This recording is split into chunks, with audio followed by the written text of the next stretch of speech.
नमस्कार दोस्तों, स्वागत है आप सभी का हमारी आज की इस वीडियो में। दोस्तों, कौरवों के पास इतने बलवान योद्धा होने के बावजूद भी वो हारे सिर्फ 3 गलतियां अगर दुर्योधन नहीं करता तो महाभारत का युद्ध कौरव जीत जाते। आखिर कौन सी थी वो 3 गलतियां जो पूरे कुरुवंश को भारी पड़ गई? दोस्तों, भगवत गीता में ये स्पष्ट रूप से भगवान कृष्ण ने कहा है कि लक्ष्य महत्वपूर्ण है, न कि वहाँ पहुँचने का रास्ता। महाभारत में भगवान कृष्ण का पहला लक्ष्य धर्म की रक्षा करना और अधर्म का नाश करना था। धर्म की रक्षा के लिए कृष्ण नियमों को तोड़ने से भी पीछे नहीं हटे। कहा जाता है कि महाभारत के युद्ध में भगवान श्री कृष्ण ने अर्जुन और दुर्योधन को 2 विकल्प दिए थे। एक ये कि वो भगवान कृष्ण को चुने जो कि निहत्थे होंगे, या फिर भगवान श्री कृष्ण की नारायणी सेना को चुने जो कभी नहीं हारी थी। दुर्योधन ने नारायणी सेना को चुना और अर्जुन ने स्वयं भगवान कृष्ण को। अब ऐसे में सवाल उठता है कि भगवान श्री कृष्ण तो निहत्थे लड़ने वाले थे, तो फिर आखिर वो कौन योद्धा था जिसने स्वयं भगवान कृष्ण पर 12 तीर चलाए थे, यानी 12 घातक बाण छोड़े? तो आपको बता दें, वो कोई और नहीं बल्कि स्वयं सूर्यपुत्र कर्ण थे। तो चलिए जानते हैं आखिर उस समय हुआ क्या था और वो कौन सी 3 गलतियां थी जो कि दुर्योधन ने की थी, जो कर्ण को 12 तीर भगवान कृष्ण पर छोड़ने पड़े, ये भी जानेंगे। तो दोस्तों, ये बात थी युद्ध के 17वें दिन की, जब कर्ण और अर्जुन आमने सामने थे। दोनों के बीच भयंकर युद्ध हो रहा था। दोनों योद्धा एक दूसरे पर कई सारी असीम शक्तियों का प्रयोग कर रहे थे, कई सारे घातक बाण चला रहे थे। कर्ण की राजनीति यही थी कि वो अर्जुन को खत्म करना चाहते थे और अर्जुन ये चाहते थे कि वो कर्ण का खात्मा कर दें, क्योंकि दोनों में बचपन से ही प्रतिस्पर्धा थी। दोनों ही एक दूसरे को सर्वश्रेष्ठ धनुधर मानते थे। फिर वो समय भी नजदीक आ गया जब कर्ण ने अर्जुन को हराने के लिए सर्प बाण चलाने का निर्णय लिया। इस बाण को कर्ण ने कई वर्षों से अर्जुन पर प्रहार करने के लिए रखा हुआ था। वास्तव में ये बाण पाताल लोक में अश्वसेन नाम का एक नाग था, उसका था, जो अर्जुन का परम शत्रु था। और उसकी शत्रुता का मुख्य कारण था खांडव वन में अर्जुन ने उसके पूरे घर को उजाड़ दिया था और सर्प जो रह रहे थे खांडव वन में, उनको वहाँ से हटा दिया था।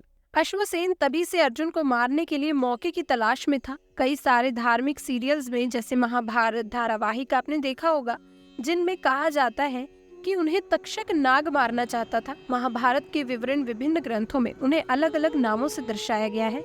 कोई अश्वसेन कहता है तो कोई तक्षक नाग। और मुख्य युद्ध के तौर पर अश्वसेन ने पहले ही कर्ण के बाण को चुन लिया था, क्योंकि वो जानते थे कि सिर्फ और सिर्फ कर्ण ही अर्जुन को मार सकते हैं। वो मौके की तलाश में थे। कर्ण को सर्प बाण का प्रयोग करते देख अश्वसेन खुद उनके बाण पर जाकर विराजित हो गए। कर्ण ने अर्जुन पर तीर का निशाना चलाया। अर्जुन बाण का रूप धारण किए नाग को पहचान नहीं पाए, जबकि अर्जुन का रथ चला रहे उनके सारथी भगवान श्री कृष्ण ने अश्वसेन को तत्काल ही पहचान लिया और अर्जुन के प्राणों की रक्षा के लिए भगवान श्री कृष्ण ने अपने पैरों से रथ को भूमि पर दबा दिया। रथ का पहिया जमीन में धंस गया। घोड़े बैठ गए और तीर अर्जुन के गले की बजाय उसके मस्तक यानी जीउस के मुकुट को छिटक कर धरती पर जा गिरा। इस तरह भगवान श्री कृष्ण ने अर्जुन को बचा लिया। अर्जुन और भगवान कृष्ण रथ के धंसे पहिए निकालने के लिए उतरे। तभी मौका देखकर कर्ण ने अर्जुन पर वार करना शुरू कर दिया और तभी अर्जुन की ढाल कोई और नहीं बल्कि स्वयं भगवान श्री कृष्ण बने। उसी समय मौके पर 12 तीर यानी कि 12 घातक बाण जाकर श्री कृष्ण के शरीर में धंस गए। पूरी सृष्टि के रचयिता भगवान विष्णु के अवतार स्वयं भगवान श्री कृष्ण ने उन बाणों के घाव को सह लिया। तब भगवान ने अर्जुन को अश्वसेन के बारे में बताया। अर्जुन ने 6 तीरों की सहायता से अश्वसेन के टुकड़े टुकड़े कर दिए और इस तरह भगवान श्री कृष्ण ने स्वयं पीड़ा सहते हुए परम प्रिय अर्जुन को बचा लिया। दोस्तों, सिर्फ इसी वजह से कर्ण के 12 बाण स्वयं भगवान कृष्ण ने खाए। वैसे दोस्तों, कौरवों के पास इतने बलवान योद्धा होने के बावजूद भी वो क्यों हारे? सिर्फ 3 गलतियां अगर दुर्योधन नहीं करता तो महाभारत का युद्ध कौरव जीत जाते। आखिर कौन सी थी वो 3 गलतियां जो पूरे कुरुवंश को भारी पड़ गई? दोस्तों, आपको बता दें, आखिरी युद्ध भीम और दुर्योधन का था। भीम ने दुर्योधन की जंघा पूरी तरह से तोड़ दी थी। वो खून में लथपथ होकर रणभूमि में गिरा हुआ था। बस कुछ ही समय में दम तोड़ने ही वाला था, लेकिन भूमि पर गिरे हुए उसने कृष्ण को अपनी ओर आते हुए देखा और बार बार अपने हाथ की 3 उंगलियों को उठाकर कुछ बताने का प्रयास किया। पीड़ा के कारण उसके मुंह से आवाज धीमी धीमी निकल रही थी। ऐसे में श्री कृष्ण उसके पास गए और कहने लगे, क्या तुम कुछ कहना चाहते हो? तब दुर्योधन ने कहा कि उसने महाभारत के युद्ध के दौरान 3 गलतियां की हैं। इन्हीं गलतियों के कारण वो युद्ध नहीं जीत सका और उसका ये हाल हुआ। यदि वो पहले ही इन 3 गलतियों को पहचान लेता तो आज जीत कौरवों की होती और महाभारत के युद्ध का एक अलग ही निष्कर्ष निकलता।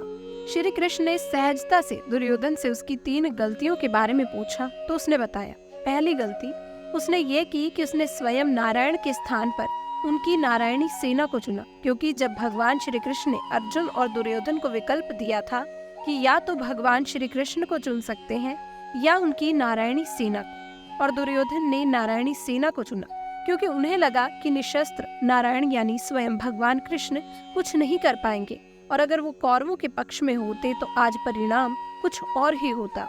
अब है दूसरी गलती। उसने ये बताई कि उसने अपनी माता के लाख कहने पर भी वो अपने सामने पेड़ों के पत्तों से बना हुआ लंगोट पहनकर चला गया।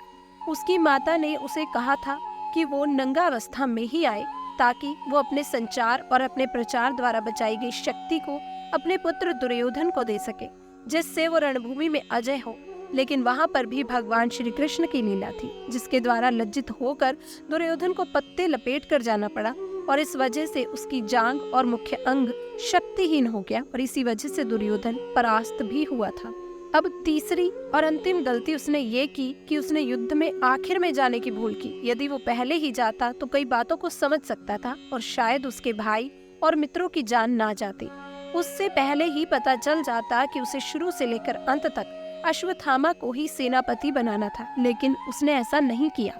अगर वो युद्ध भूमि में पहले ही उतर जाता, यानी कि सबसे आगे रहता, तो ये जान पाता कि आखिर कौन सा योद्धा कहाँ सही रहेगा, कहाँ पर वो किस योद्धा पर भारी पड़ सकता है। भगवान श्री कृष्ण ने विनम्रता से दुर्योधन की ये सारी बातें सुनी और फिर उन्होंने उससे कहा, तुम्हारी हार का मुख्य कारण तुम्हारा अधर्मी व्यवहार और अपनी ही कुलवधू का वस्त्र हरण करवाना था। तुमने स्वयं तो अपने कार्यों से अपना भाग लिखा है दुर्योधन।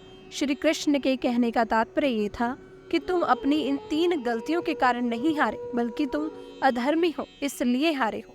तुम अपनी कुलवधू का ही वस्त्र हरण करवा रही थी, तुम पांडवों को नीचा दिखा रही थी। तुम्हें सिर्फ और सिर्फ तुम्हारा अहंकार लेकर डूबा है, ये निर्दय दुर्योधन। वैसे भी दोस्तों, भगवान विष्णु ने धरती पर तब जन्म लिया है जब जब अधर्म और अत्याचार बढ़ा है। अब तक भगवान ने 9 अवतार लिए हैं, लेकिन माना जाता है कि कलयुग के अंत में भगवान का 10वां अवतार भी होगा। भगवान श्री कृष्ण को विष्णु जी का 8वां अवतार माना गया था और वो भगवान के परमावतार माने गए, यानी सारे ही गुण भगवान के इस अवतार में शामिल थे। श्रीमद् भागवत में श्री कृष्ण ने कहा है कि धरती पर जब भी अधर्म बढ़ेगा वो जन्म लेंगे। विष्णु पुराण में भगवान के 10 मुख्य अवतार बताए गए हैं और 10वां अवतार होगा कल्कि अवतार, यानी भगवान स्वयं धरती पर आएंगे, लेकिन हम स्वयं भगवान को नहीं पहचानेंगे और हम खुद स्वामी नारायण भगवान से लड़ेंगे। तो दोस्तों, आपको वीडियो कैसी लगी आप कमेंट बॉक्स में आके हमें जरूर बताइएगा। इस वीडियो को ज्यादा से ज्यादा लाइक करें, शेयर करें और चैनल को सब्सक्राइब करना ना भूलें। मिलेंगे और एक नई वीडियो के साथ, नई जानकारी के साथ। तब तक के लिए आप सभी का बहुत बहुत धन्यवाद।